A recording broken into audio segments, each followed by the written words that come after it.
Okay, so for the short run, the way to shoot 4K in the 5D Mark IV is to make sure that you have an SD card or a compact flash that can shoot on it. Make sure that you have the V6 conversion program, and you basically shoot on the 5D Mark IV as normal, and then you bring it into your computer, and then you convert it into a usable file with the V6 program, and then you can bring it into Premiere, and then from there, you could use proxies to ensure that you have easier workflow for Premiere, and that's the short version of the video. All right, guys, so this video is about the workflow for 4K using the 5D Mark IV as your camera. And so I've been shooting 4K on the 5D Mark IV for about a year and a half now. And there definitely are some issues, but I think I found a way to work around most of them. And it's not perfect, but it definitely works for me, and it kind of makes it better working with this camera when using 4K. So the main thing that you'll need before you can shoot is a fast enough SD card or compact flash. So the SD card that I use for my camera, the main one is a Sony SD card UHS-2. And the backup one that I use, that's a lot cheaper, that one is the Lexar Professional one. This one is the 1000X. And the main one that you want to look for on an SD card is that it can write 100 megabits per second or faster on the SD card. There's actually a list online of SD cards that is fairly updated of cards that can shoot continuously on 4K for the 5D Mark IV. I'll link it in the description. But also, I use a compact flash. I actually use that one first. The weird thing is I actually bought these, and it's the Lexar Professional 1066X. And it's a UDMA 7 card. And it shoots continuously and it works fine. The only issue is that when it creates the files, it creates it in 4 gig chunks. So it creates like 2 or 3 files per clip, and that's really annoying to work with. So I tend to use SD card instead. But both work. And I'm sure if you got a newer, faster compact flash, it should work. But I use it basically as a backup. So make sure you have a fast enough card.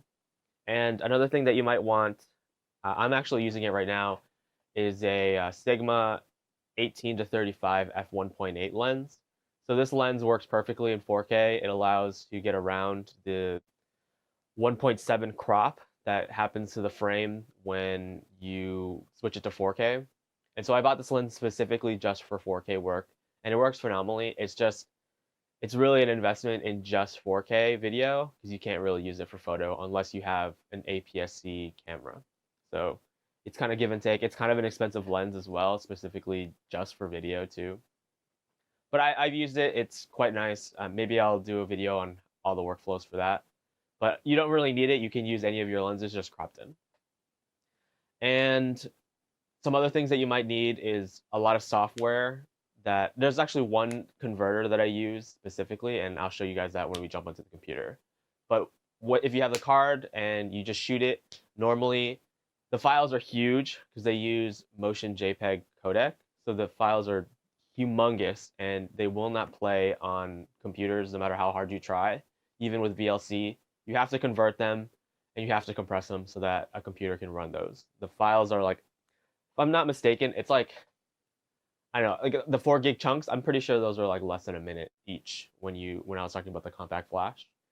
So probably a few minutes, you're looking at a few gigs of information there. I think for 128 gig SD card that I use, that actually only can record for about half an hour, which isn't bad, but that's like a ton of information.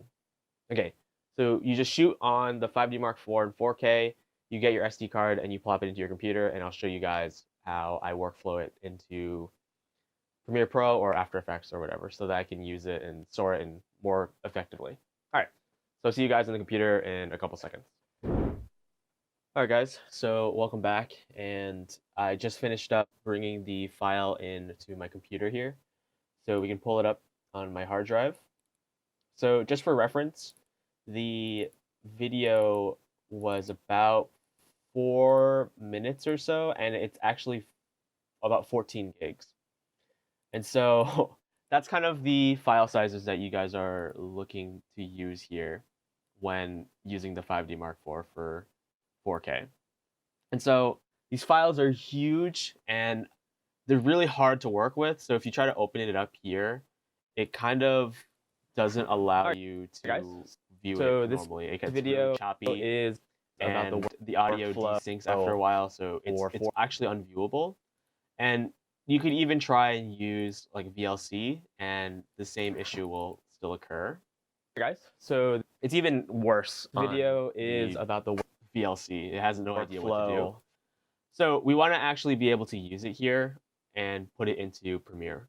So what I actually use is called a program V6 from it's called HDCinematics. Here's the website here. And it does cost about $20, but if you do shoot 4K on the 5D Mark IV, it's well worth it, and you can get worth out of it. Every time I shoot anything, I convert it with this, and it allows the video to be in a usable size, so you can get rid of the original, stuff like that. And so, and also, just a word of caution, there's actually no way to torrent this. I tried, and yeah, it's just, if you need it, just pay for it, honestly. And so once you have the program, you can bring the file in. So you just import the media, you go to the video and bring the file in, and you'll have the video here, and you can play it, but it's a little choppy, it's a little hard, but you just want to convert the file. So you right click and then you bring it to convert media format, and another window will open, sometimes behind it, so just keep an eye out. It'll show up on the bottom here. Yeah, right there. And you don't have to change anything here. You can if you want to, but whatever he recommended is honestly what I use all the time. Just note that the output folder doesn't change after uses. So you'll want to make sure that you change that every time you convert a new file. So bring that into the new one. And what I estimate the time it takes to convert a file, I think it's about like 1 second per frame. So if it's like a 1 second frame or 1 second video file, it'll take about 30 seconds. And so we'll render the media here, and it'll have a playthrough here, and it converts it, and it compresses it enough that you can actually handle it. So that really helps when storing a lot of files here. And I'll see you guys after the conversion is done, and I'll show you guys like the difference that it does. All right, guys, so we're just finishing up the render here. So for this 4-minute video, it took about 20 minutes for it to completely render. Another thing about this software, which is really nice, is there's a media pool here, and you can import all your clips all at once, and it'll run through all of the conversions all at once. So you just leave it over, maybe over an hour or so, it'll go through all of your clips, or just let it go overnight and it'll do it that way as well. But once it's through, you can actually play the videos in Windows, and it'll play smoothly. You'll hear the audio as well, and then you can import it into After Effects, Premiere, and work on it that way. There is another thing that you can do, and I'll show you guys after this is done rendering. Once you're done exporting it and you want to use it in Premiere specifically, if you want to have like a smooth scroll, you can create a proxy, and it'll allow you to smoothly edit those. But let's go check out the video here. So if we go into the workflow, it'll create a number, or like it looks like random numbers folder in the export folder, and then I'll have the video here. So we'll play it here. All right, guys. And so this video is about the also hear the audio here for 4K. It looks really nice. Using the 5D So you Mark get, IV. I can't see camera. any kind of compression. And so I've been shooting it looks 4K really nice on the 5D Mark IV and for about a year and a half. I enjoy it. Now. But the main thing is that the size. So it went from 14 gigs to about 100 or about 770 megabytes, which is really nice. And so with that, you can delete the raw file here to save up some room. So that's another thing that this program will do, is it'll save a lot of hard drive space for you because it compresses it to about, it seems like 1/14 of the size. But if we pop it into Premiere here, let me just do this for us. So if we bring it into Premiere, there is you can bring the file in. And also, if you want to actually work with it, because the scrubbing on it is still very difficult, you can also import the raw file here. And if you want to do it that way, it works fine as well. And the playback on it is the same. The other thing that you can do, whether working with the raw file or the converted file, is you can create a proxy here.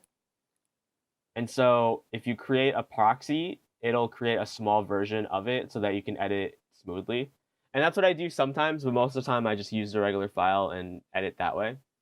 But that's how you honestly get workable files out of your 5D Mark IV so that you can edit streamline. It takes a long time to do it, but it is worth it if you see yourself using the 5D Mark IV in terms for 4K. And I'll see you guys in a few seconds for some conclusions. Yeah.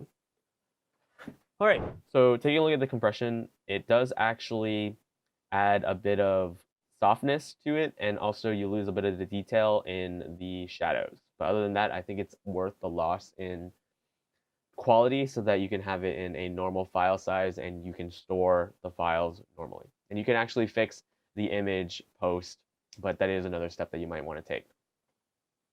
So for conclusion, the 5D Mark IV in 4K is honestly a big pain in the ass to use, but actually using the camera itself is really good. Like the autofocus on it is awesome. You have face tracking, you have continuous autofocus, and dual pixel autofocus is super awesome. I don't think I could use anything else, but it's after the fact, right? It's the post processing that you have to deal with, the giant file sizes, paying for fast SD cards. I mean, you can't get around that anyways, but you have to be sure that it can record fast enough so that you can get the 4K files. But then you have these giant files that you have to bring onto your computer, and then you have to convert the files into a usable format, and then you can start editing. It's that really is the thing that makes it hard for me to recommend the 5D Mark IV, especially for video work. But if you do find yourself using a 5D Mark IV for any reason, maybe for photo, and you wanted to dip your feet into 4K, it's definitely possible. It's just there's going to be a lot of downtime from when you shoot and then what you need to do so that you can edit in Premiere or whatever you need. So there will be days where I'll shoot a full day, and then I'll bring all the footage onto my computer and then convert the files, and that takes a full day before I can start editing. And so I can afford that. I mean, I'm not doing anything. But in a professional setting where time is really important, that could honestly be an issue. Another main thing that is a huge issue for me for the 5D Mark IV is the crop. And I bought a specific lens to get around the crop. But if the crop wasn't there, or if the crop wasn't as bad as 1.7, honestly, the 5D Mark IV would be useful if I could use any lens that I wanted and get a better sensor readout than what I'm getting out of it. You know, the 1.7 crop is honestly really bad, and that's kind of the main issue. If I could use any lens that I want, you know, converting the files as well as the large file sizes wouldn't be that big of an issue, as opposed to having all these issues combined together. But I mean, I find myself with the 5D Mark IV. I love Canon. I have Canon glass. And so it wasn't that big of an issue. It's just jumping through these hoops is really annoying, especially when you look across the pond and you see the GH5s and the Sony A7 IIIs that are working 4K with in-body stabilization and have normal file sizes. But I chose my side, and I'm going to stick with Canon for a while. But I hope that this video was informative, and I hope that it helps you make a decision or it helps you work with 4K for the 5D Mark IV. Hey, thanks for watching the video, guys. If you enjoyed it or if it was helpful, please give us a thumbs up. If you love the video or if you want to see what we do in the future, please consider subscribing. I want to make content that I wish I had when I was purchasing these expensive camera gear. And if you want to see what I have to say, please consider subscribing. Also, if you have any ideas for another video, just let me know. I think the next video that I'm going to be doing is on the DJI Osmo Pocket and how that is being used. I enjoy it, but there are some quirks on it. So look forward to that, guys. And if you want to see that video, please do subscribe. But I'll see you guys in the next video. Thanks for watching.